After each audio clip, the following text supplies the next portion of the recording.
especially my men. Because we gotta be the fortress, we gotta be the shield. It's for our family. Not only for our family, but for this world. And I ain't saying going all big out. You know, it would be nice to have a good million man, a billion man march. And we take back our dignity, take back our rights, and take back the way that we supposed to walk as men. But when the world got us competing against each other on a daily basis, when you got envy, you got malice, you got hate in your heart, we just constantly like crabs in the bucket. We just constantly keep pulling each other down instead of uplifting each other. Because we don't want to see nobody do better than us. That's why I say I thank God. You know, I ain't perfect. I ain't better than nobody. But he gave me a better sight to be humble, to understand. Ain't nothing in this world that important. Ain't nothing in this world more important than me dehumanizing somebody or not having dignity enough to be able to help a fellow human being out because I want to get ahead. Now we all different. But all I can do at the end of the day is just pray for my brothers and sisters that don't see. Because again, we got the blind leading the blind, and that's what I mean when I say we all been led by somebody who was blind, who taught us false values. You know, I use this saying all the time. We all who drive, we learn some way or another. You know the saying go, it's a million ways to do something, but it's only one right way to do it. God gives us, through his word, if we get that relationship, he gives us the direction in which path we need to take. We constantly keep saying we know how to get to God. Oh, I go to church, I do this, I do that, I got a relationship with him. But you still going through what you're going through. And don't get me wrong, because being with God, you're going to go through storms, you're going to go through trials. But some things we go through, we could avoid. Some things we go through be simple things. But because of our actions, because of our folly, it come back. And then the worst thing is to have your folly fall on your kids. Because like I said again, looking at David Kinfolk, you had David who was 100 with God, but he did, you know, he had his flaws, which came down to Solomon. And not only did it come down to Solomon, but it came down through his household. Because like God said, the sword would not leave his house. And you had his own sons basically killing each other. One for revenge, you know, one excuse me, for not being loyal, you know. Then on top of that, you go down to his kinfolks, his grandson, Solomon's son. I don't want to butcher his name, but I think it's Rehoboam. I ain't good with no names in the Bible. But his grandson, he get the kingdom, and all he had to do was follow his father's precepts and what his father was doing. But first thing he do is banish the good counsel and listen to the negative. Listen to some friends that grew up with you. They ain't got much more common knowledge than you got for real. Instead of you had some wise old men who been with your father and done seen the things that your father been through, done seen the things that been going on in the world. And that's the problem. We don't pay attention to our elders. But at the end of the day, some of our elders ain't kicking out this knowledge.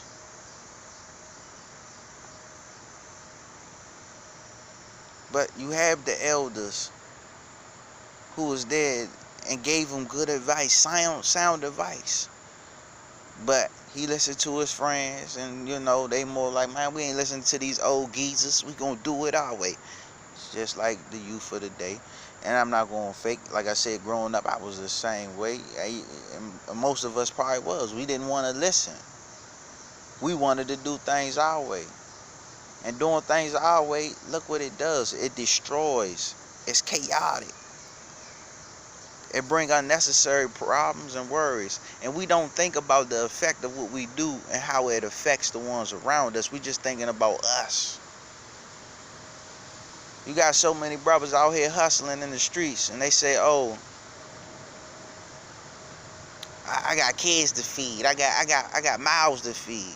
So you hustling, taking a 50-50 chance on risking your life two ways versus you know, I heard somebody say this before, taking the good boy route and getting a job like a man, feeding your family that way, using your mind and expanding.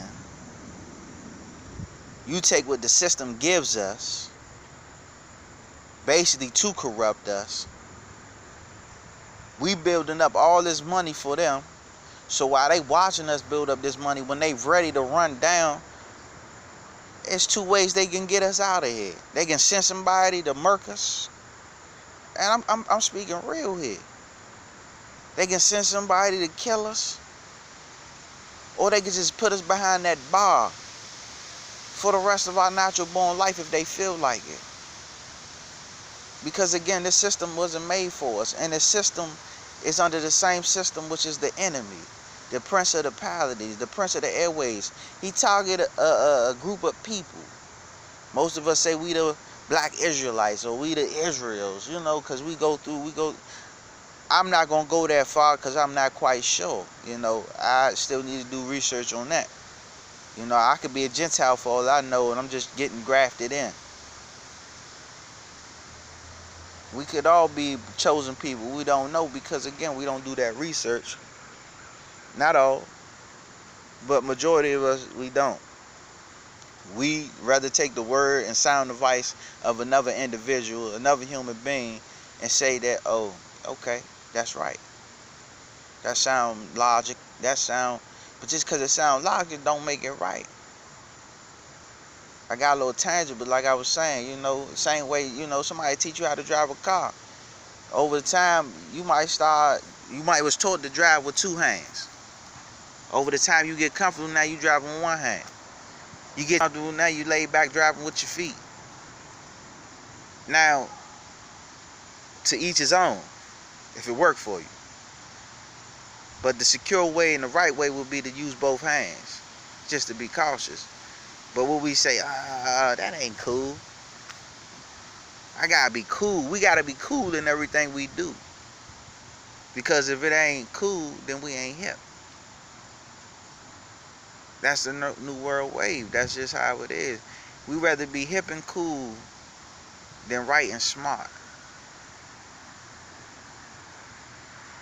That, you know, but that's the projection of the world.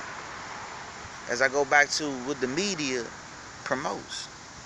As I look at the music nowadays, I'm not that old, but at the end of the day, I prefer to listen to old day music, you know, some James Brown, something with some meaning to it, something that got some actual words saying something, versus what I hear all day, and it ain't nothing but promoted to the people of my background, where I come from.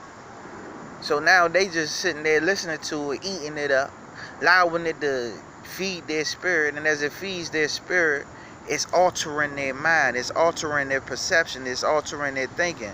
Same thing with a lot of what goes on, the games.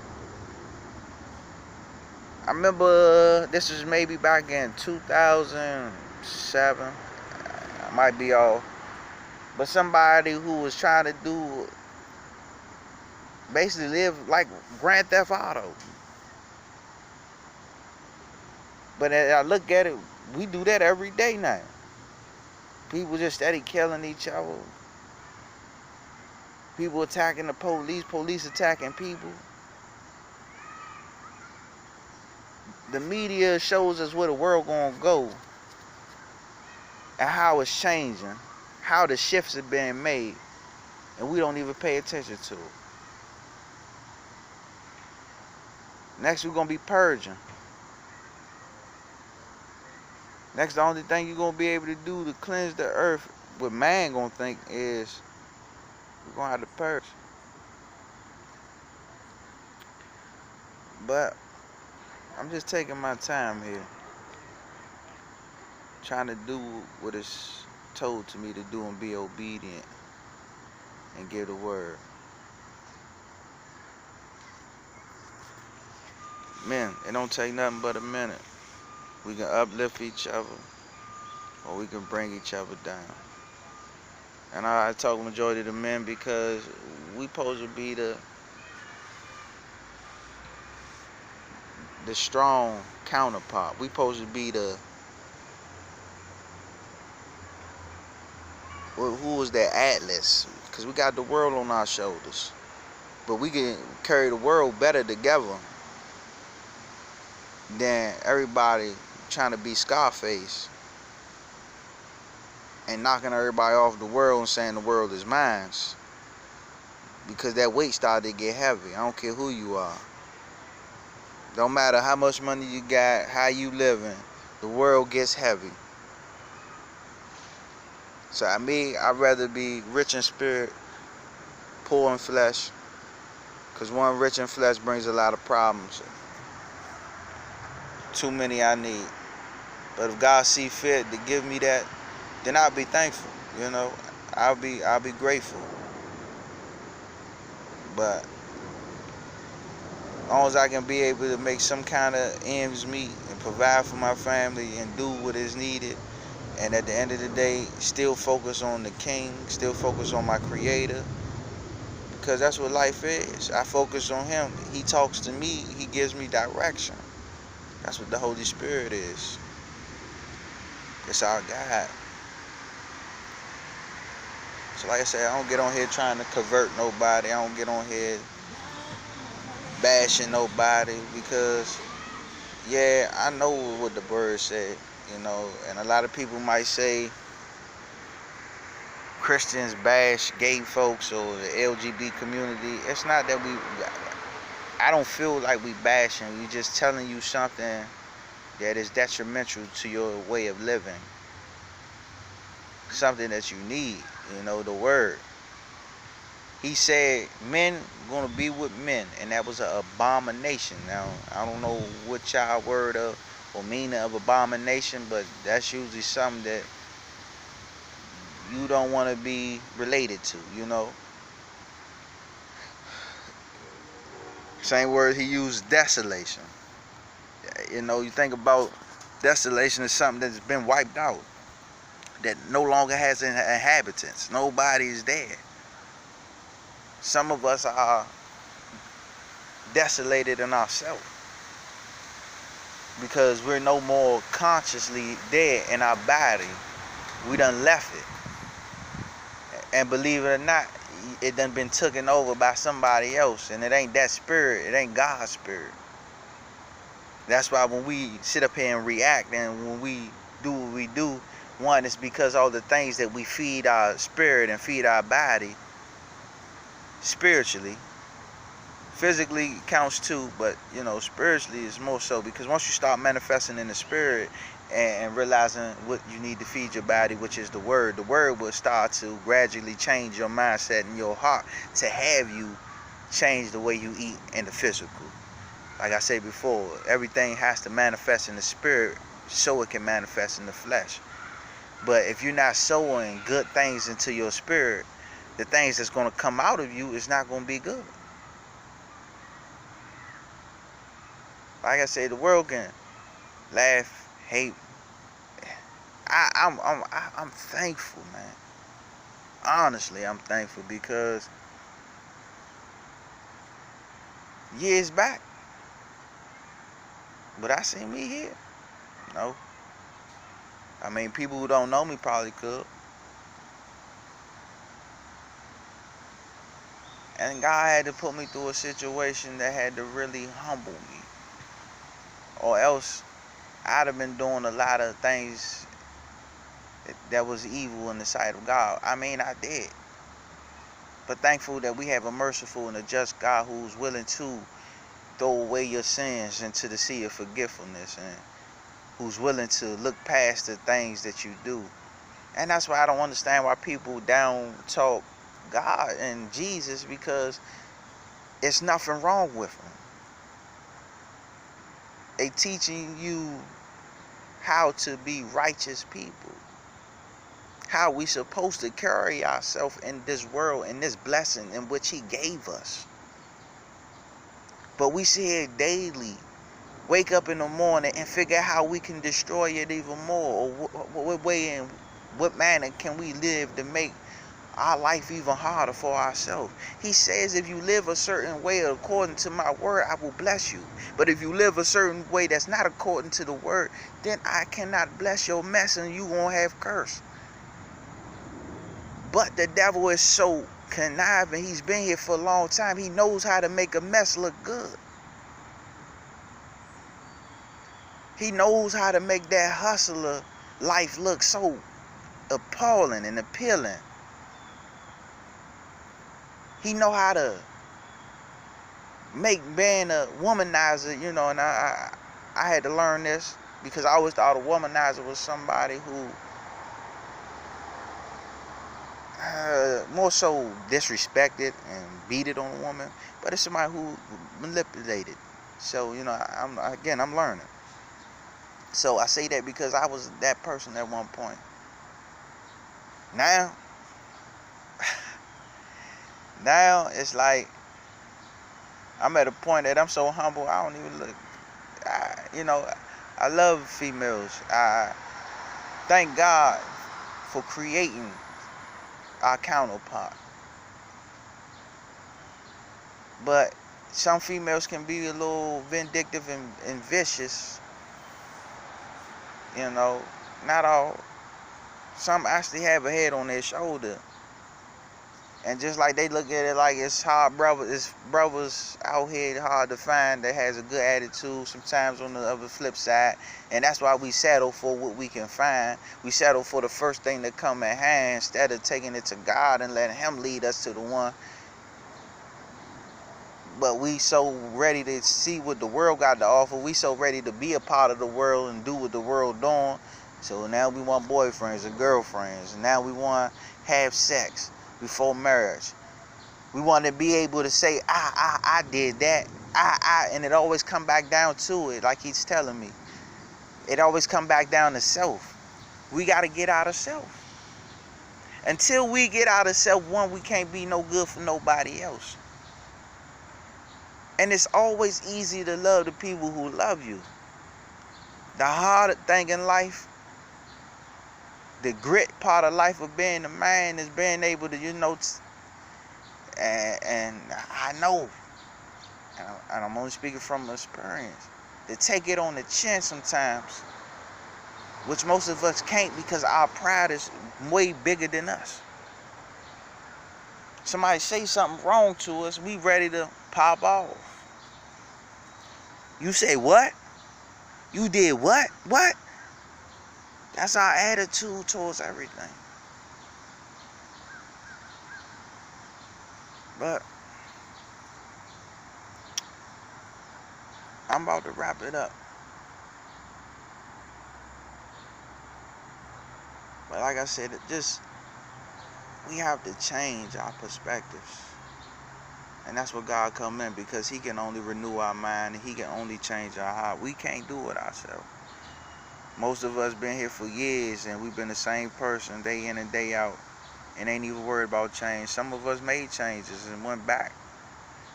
Some of us have changed and changed for the better. Some of us has changed and changed for the worse.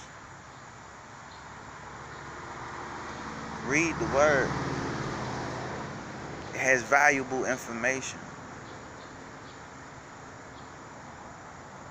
It's a lot of things I want to get on, but I'm like, I ain't trying to run up the minutes on this joint. I just don't want to make no long video. But I thank God. I pray for my fellow man, my fellow woman. I pray for my brothers and my sisters in the fight and the struggle. I pray for this world. To God be the glory. And until we meet again, y'all stay blessed.